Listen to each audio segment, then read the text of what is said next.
The issue of what to do with ISIS and the refugees from Syria after the Paris terror attacks has provided Republican presidential candidates with plenty of ammunition against President Obama and Hillary Clinton. Tonight, senior political correspondent Mike Emanuel tells us they have also led to some serious sniping among GOP hopefuls.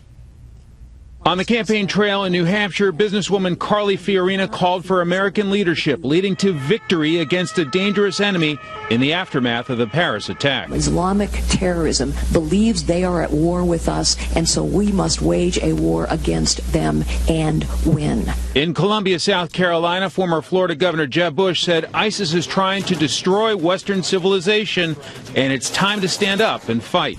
It starts by re-engaging in Iraq in a way that embeds our forces, rather than keeps them in safe zones, embeds our forces with the Iraqi military. In Washington, Ohio Governor John Kasich reiterated his call for a unified response from NATO. Shared intelligence is absolutely critical, and immediately we should be planning a coalition of the willing to go and destroy ISIS. Last night, Florida Senator Marco Rubio called out fellow Republican Senators Rand Paul of Kentucky and Ted Cruz of Texas for their support of overhauling the NSA's bulk collection of phone records, accusing them of making America less safe. At least two of my colleagues in the Senate aspiring to the presidency, Senator Cruz in particular, have voted to weaken the U.S. intelligence programs just in the last month and a half. And the weakening of our intelligence gathering capabilities leaves America vulnerable. Speaker Paul Ryan announced today the House is expected to vote this week on a bill putting a temporary halt on the president's plan to allow thousands of Syrian refugees to resettle in the U.S.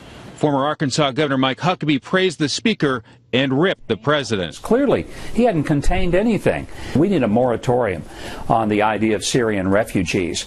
I was delighted to see, by the way, Speaker Ryan step up this morning and say that he thinks we ought to put a pause on it. And businessman Donald Trump released this web video blasting the president for his response to this crisis. Refugees are pouring into our great country from Syria. We don't even know who they are. They could be ISIS. They could be anybody. What's our president doing? Is he insane? With terrorism and national security dominant after Paris, it is clear Republican candidates who have a record in government are hoping that experience will count with voters and perhaps give them the bump they've been looking for against Trump and the political newcomers. Bret? All right, Mike, thank you.